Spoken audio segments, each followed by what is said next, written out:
Rainy morning mga katuka. Napakaulan dito.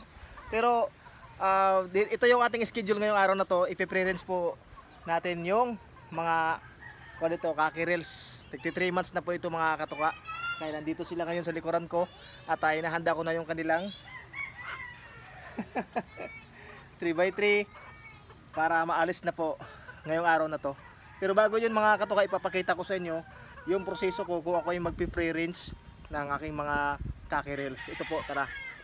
Para po sila ay matibay at makayanan po nila yung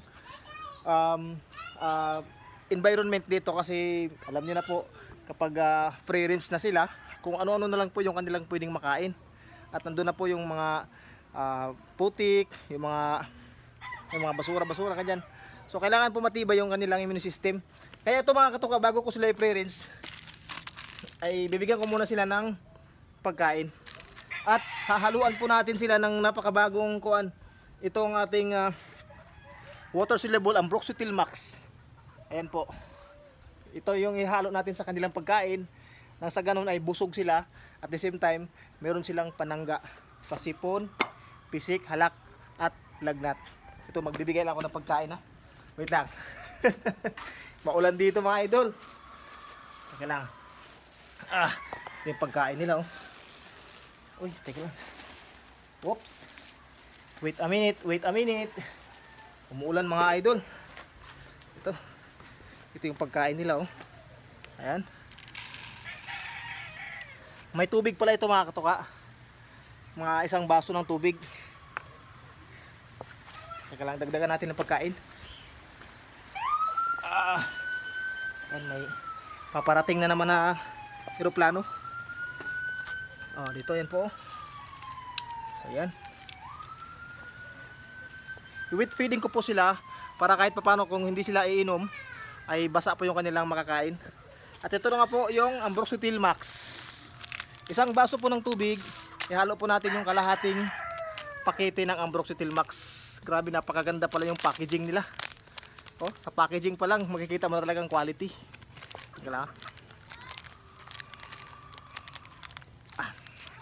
Lang, hirap. At ang hirap. Ito mga idol, tinatansya ko lang po kung gaano karami yung ihalo ko po na itong Ambroxetil Max dito po sa pagkain na may tubig. So ito lang po. Ito. Ayan po. Halo na natin. Kalahati lang po. Ayan, nangalahati na. So ito po ay 5 grams. 2.5 grams yung inihalo ko dito. At ito na, mekos-mekos na yung pagkain. Ito, kamayin na lang. Kamay-kamay na lang to mga idol para mas mahalo talaga. Kayong mag-alala, baka sabihin nyo, uy, mapanis yan katuka. Ayan po ano. Ito ay depensa po ito. Itong ating hinalong Ambroxetil Max, depensa yan para sakaling ay manibago yung kanilang yung kanilang pakiramdam. Sipunin sila, lagnatin, at least meron ng depensa. Prevention ba? Yan po. Kain muna. Pakakainin muna natin sila dito sa 3x3. Ayan oh. Dahan-dahan lang. Ayan, may aeroplano na mga idol. Teka lang oh. Tignan niya aeroplano. Ayan oh.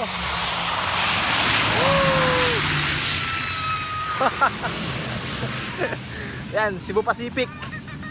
Shout out. Dito sila mga katuka, kumakain na sila ngayon.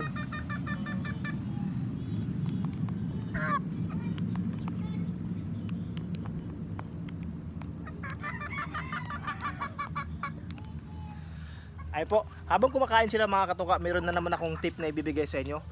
Halimbawa, yung ating mga manukan ay ganito lang po, maliitan lang. At meron tayong magkakaibang edad ng sisiw or kaki reels na ipipre-rinse. Ang paraan ko po, hindi ko pinagsasabay-sabay na i-pre-rinse lahat. So, kumbaga, mag-umpisa ako sa pinakababa or pinakabata na kaki reels. Yun yung una kong ipipre-rinse. At kasunod noon, yung medyo matatanda na. Alam niyo po ba kung bakit? Ang paniniwala ko po, base sa experience ko, kung iuna po nating i-pre-rinse yung matatanda, siyempre sila yung nakauna sa pwesto. or meron kasi tayong tinatawag na territorial ba. Kapag sila yung nakauna sa pwesto, kanilang paghaharian yung lugar na yon. Ngayon pag ipipreference mo yung medyo bata, for sure, ibubuli talaga yan. Hahabulin, papaluin, minsan tutukain, at hahantong pa sa feeder picking. Kaya ang ginagawa ko, itong medyo bata, yung una kong ipipreference, para kahit pa paano, kung habulin man sila ng matatanda katulad nito, at yung nandoon, ay alam nila kung saan sila tatakbo at magtatago. Kasi kabisado na nila yung lugar. So yun yung aking simpleng paraan lamang. Ay depende lang sa inyo mga idol kung gagayahin nyo po. Ayun ay pansarili ko lamang. So ito po, kumakain pa sila ngayon. Ayun po no. Aside po dito sa binigay nating prevention na antibacterial, itong Ambroxetil Max, napaka-effective na po nito. Nagbibigay pa rin po tayo ng yung bakuna or vaccination. Hindi ko na pinakita sa inyo kasi medyo masilan. Kaya sinasabi ko na lang po sa inyo. Nga pala yung aking binibigay na vaccination dito sa kanila ay yung lang B1B1 with infectious bronchitis or IB. Yun lamang po, wala nang iba. Yun yung aking vaccination program lang. Pagdating naman po ng 2 linggo, so gumboro at Fowlpox. Yun po yung aking binibigay po sa kanila. Yun lamang po. So ayan, antayin na lang po nating matapos sila kumain. Pagkatapos nun, pre-rinse na. Alisin na natin yung 3x3. At makikita nyo yan ngayon. Ito po Ambroxetil Max. Salamat Excellence. Salamat sa mga mabisan yung gamot. Malaking tulong talaga sa aming mga nagmamanok yung mga produkto nyo. Napaka-effective at talagang subok na magaling. Ayan po. Ayan, malapit na sila matapos mga idol Matapos yan, pre-range na. Okay. Ay, madali lang sila kumain Mabilis lang nila naubos yung kanilang pagkain.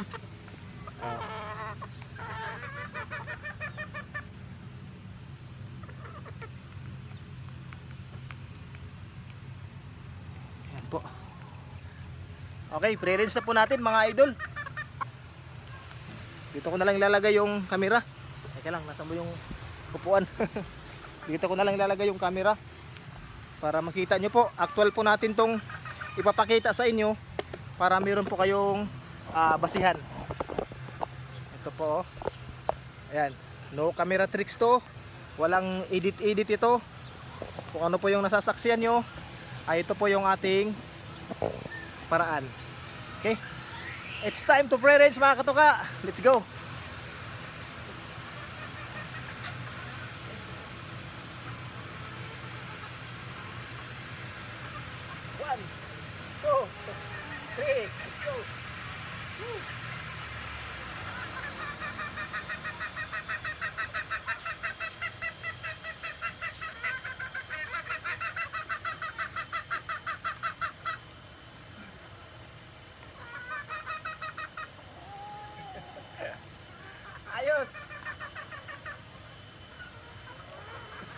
Ayos na mga katuka. Ado na sila, malaya na po sila. Tignan niyo sila Oy. Parang pumapalag na yung isa. Oy, ayan So yun po sinasabi ko sa inyo mga idol ito, kita nyo. Ayan, nakikipagtagisan na ng kanilang tapang. Yung ating mga baby kakirils, mga kakirils natin. Ayan, normal po yan, maglalaro sila kasi bago pa lang silang labas. Parang naninibago pa sila.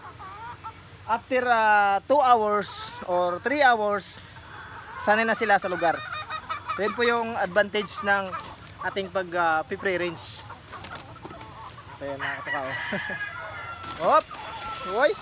So kailangan din kapag ganito, tututukan mo pa yan mga katuka. Kasi yung iba sa kanila, yun nga, dadayo pa sila sa ibang manok at pwede silang magpaluan or magtukaan.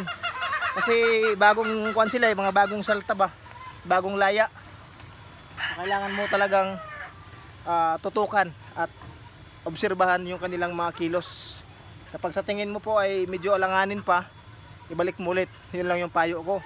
Kasi baka magkaroon tayo ng problema or casualties pag hindi natin naagapan.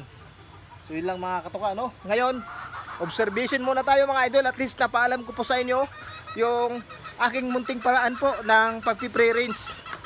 Sana'y meron kayong nakukuhang idea dito sa aking munting mga idea. Ayun sila oh. Next day, abangan nyo lang mga idol. At sana'y mag-subscribe kayo sa aking YouTube channel para mas malaman pa, ma-update kayo sa mga pangyayari dito sa Munting Manukan. Ngayon, shoutout muna tayo bago tayo magtapos. Umaambo no. Ito i-shoutout ko lang po. Binabati natin ng magandang umaga ang LA Backyard Breeder. Shoutout sa iyo katuka.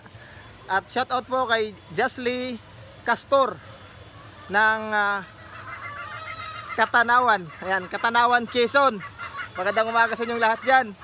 At kay Martin Gicali at kay RG Togado, kay Ferdinand Binipayo at kay Kit Abunales. At shoutout din po kay Adolfo Ferdido.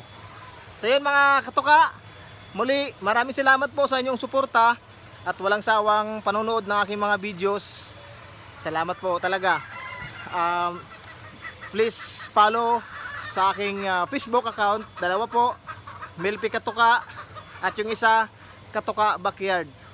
Doon po tayo magkulitan. Mga short videos.